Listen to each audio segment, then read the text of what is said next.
Please welcome Atlantic contributing writer Jamel Hill. Good evening, everyone.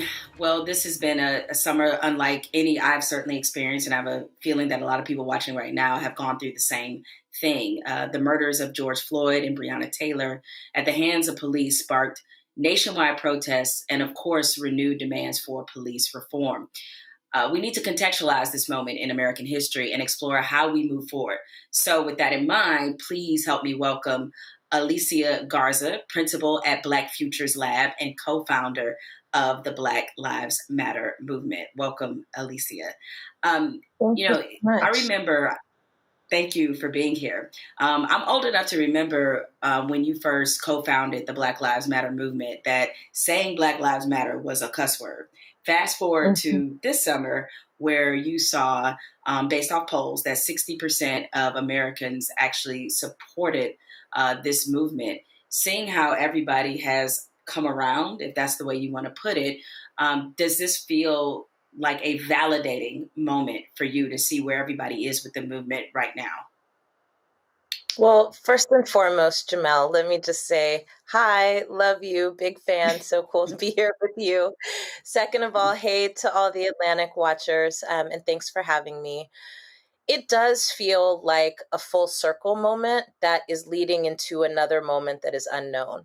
I too am old enough to remember when Black Lives Matter and saying it was seen as political suicide for many politicians who were actually being called to respond to a movement that had transformed the landscape of this country for at least 2 years prior to the last presidential election.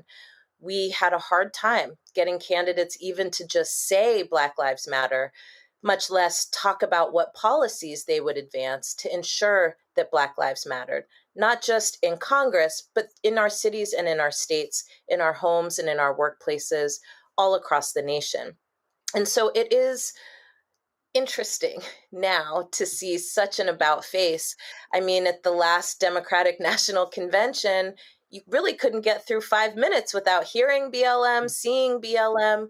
But I will say that we're faced with some of the similar challenges, which is that we really want to see policies that will advance and enrich Black communities that have been decimated and attacked by a lack of leadership, a lack of political will, and a lack of clarity around how it is that we eliminate systemic racism from every structure and process in our lives. That is what I think this movement is hungry for right now. It's why the movement has been calling for the introduction of the Breathe Act, which literally lays out a la 1964 Civil Rights Act style, how it is that we divest from a punishment economy and invest in a caring economy that rebuilds the infrastructure our communities need to be powerful. So I think it's a full circle moment, but again, there's more that I think is to come. And some of it really relies on the courage of leaders in this moment to ensure that we don't waste this beautiful kind of reckoning and opening up in our country. See, I can understand why you would be cautiously optimistic, because we know sometimes when the public support is not there, that suddenly you see those same people who stood in that corner and stood behind you, they're much further behind than they used to be. To that end, and I know it may seem like I might be undercutting the last question that I asked you, we've also seen post Jacob Blake, Kenosha, Wisconsin, some support for Black Lives Matter has dipped a little bit. According to the last Pew poll, now support for Black Lives Matter is now down to 55%. What do you attribute the decline to, and what does that say about where the movement is right now in terms of how it's being looked upon by Americans? I'm glad you asked the question. It's not undercutting at all. I think it's a really clear picture, right, of what we're up against. I think the reason that there has been a slight dip in support for the Black Lives Matter movement and Black Lives Matter as an organization is because we are facing a powerful media machine that has been building itself for the last 30 years. And they are able to make lies and slander go viral in a matter of minutes. How do I know this? Because I was just attacked last week. There were articles that were going all around social media saying that the BLM co-founder had teamed up with a pro-China communist organization. And that essentially in these articles, right, they make me seem like I'm the Wizard of Oz. They make me sound like I'm building some huge empire to take over the world. And I'm chuckling about it because it's ridiculous. But when I stop laughing about it, I'm concerned because the reality is that media machine is reaching millions and millions of people around the world in a second. And unfortunately, what they put out in their machines, they stick. And so, sure, I can just tell you, I was in San Francisco the other day filming something with my sister, Angela Rye, and we talked to a group of kids at one of the rec centers. And she asked them, you know, have you heard of the Black Lives Matter movement? And they got all excited and said, yes. And then she said, do you know who founded this movement? And the kids said, China. Okay, so that is an example of how fast these kinds of lies can carry. And so I think that part of what we have to take into account here is that the reason that the right and the extreme right in particular has been so effective is because they have been focused on building infrastructure in order to build and maintain political power. What they know is that their values are not majoritarian values. They cannot tip the scales in terms of the majority of the country really following their agenda. So what they use instead is coercion. And part of that coercion is using their vast media infrastructure to slander and denigrate our movement, saying things like Black Lives Matter protesters are coming to your home and getting ready to take the things that you've worked hard for and demand your allegiance to the movement. Everybody knows over the last 7 years, nobody's done that. Black Lives Matter doesn't do that, but it doesn't matter. It's enough to continue to stoke fear and anxiety in a country that is already deeply anxious about the precarious position that we're in. So that's what I would attribute that dip in support to. And I would say, if we want to turn that around, it means we have to mobilize like we never have before and unleash a tsunami of our majoritarian values on November 3rd.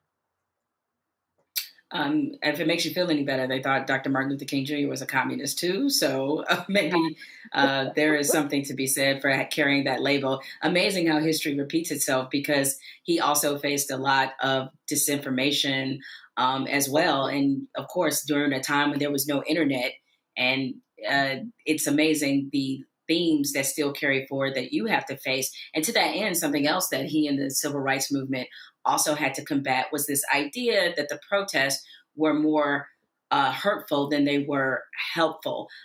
We have seen a lot of attention being placed on what's going on in Portland, what happened in Kenosha, more of these violent outbreaks. These anomalies have been cast as what has been the majority sort of thesis of the movement. So how do you grapple with the fact that there are some who are not necessarily a part of this movement who are working diligently to undercut the things that you've tried to build? How do you balance this? Mm-hmm. I love this question, Jamel, because I think it's one that's not asked enough.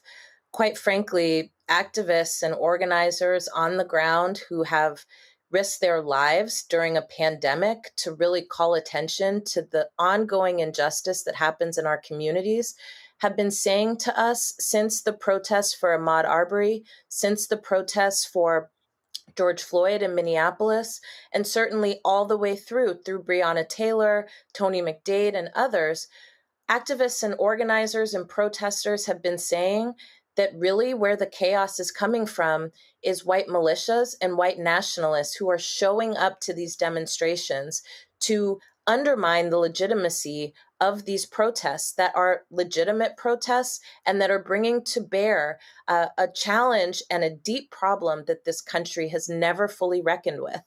And we're not covering that enough. I think the first time I started to even see stories about this was just 2 weeks ago when white nationalists in the daytime and white militias in the daytime came to counter protest Black Lives Matter protesters in Louisville, Kentucky, over the murder of Breonna Taylor. And they came fully armed with flags and bulletproof vests. And even still, even within that, the coverage was more about was there going to be a skirmish, rather than what does it mean that white militias feel that it is okay to operate in the light of day when fundamentally they're essentially a paramilitary force. They're a vigilante force that this president is not even dog whistling. He's bullhorning and saying, you have a role to play in leading this country. That's what we saw in Kenosha with the 17-year-old child who was driven to a protest by his mother with guns and who ended up killing 2 people, who literally jumped in front of another protester to keep them from being shot.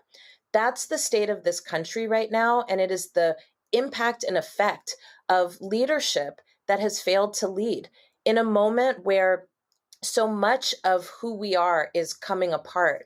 We deserve to have a leader, regardless of political party, that wants to weave this country back together. And I think we're very clear that that leader is not the one that we have right now.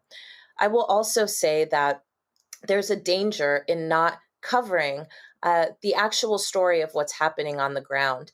It means something that there are white nationalists, white supremacists, and white militias that are openly kind of patrolling cities and communities looking for fights. I think we need to kind of pay attention to not just the anticipation of what could happen, but I think we need to be focused on telling the American people the long and sordid history of the use of racial terror in trying to suppress social movements for racial, economic, and gender justice. That's the real story that we should be telling today. And often with the blessing, if not complete tacit approval or tepid approval of the police, because this is happening in full view of them, and they don't seem very motivated to stop any of this when the violence is enacted against peaceful protesters. Speaking of the police, the buzzword has been defund the police, and in some cases dismantle the police. There's been a lot of conversation about what that word actually means. What does defund mean to you? Mm-hmm. Well, defund means take resources away from the punishment economy. That's what it means. We know what defund means. Our communities have been being defunded for for decades. And the way that we see that is that so many of our communities right now don't have a full service hospital or a full service grocery store. In my community, we have tent cities sprawled all across my city that weren't there 3 and 4 years ago, but they are flourishing today. At the same time, my city, we're one of the only jurisdictions in the country, and I'm in Oakland, California, that pays for a school police department in addition to our regular police department. We are also one of the top 5 cities in the nation to pay out exorbitant amounts of money to families who have lost their loved ones to police violence. And then, of course, finally, my city, like many other cities, invests 40% or more of our general budget in policing. When we have schools that are closing, when we have people who are living on the streets, when we lack access to the things that we need to live well.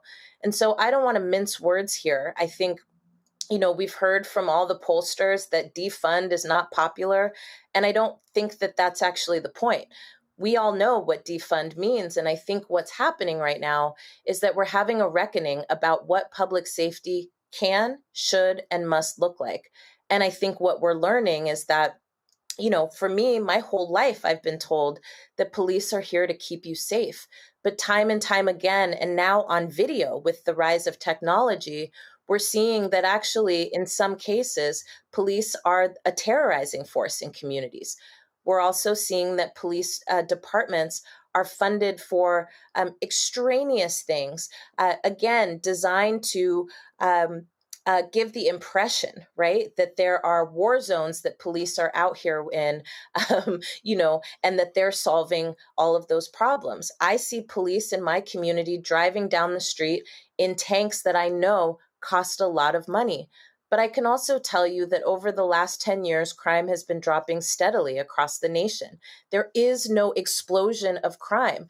And so we have to ask ourselves, why are we investing so many resources in a punishment economy that isn't necessarily curtailing crime. It's just taking resources away from the things that people need to live well. And that's the best deterrent to crime that there is, making sure that people have housing, making sure that people have jobs that pay a living wage and that they have access to a union, making sure that people have full service grocery stores.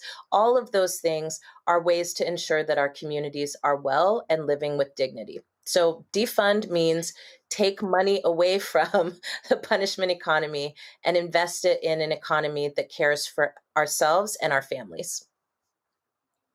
Yeah, it's amazing. I don't know if the law enforcement community has thought of this way, is that by defunding, some would say that you're actually trying to make their jobs a little bit easier because they wouldn't have to deal with so many problems that they aren't actually equipped to deal with or trained to deal with, for that matter. I hope this moment in time that we're all in, that it continues, because we need to kind of sit in this for a while. These problems didn't certainly get here overnight, so it will not take overnight to fix them.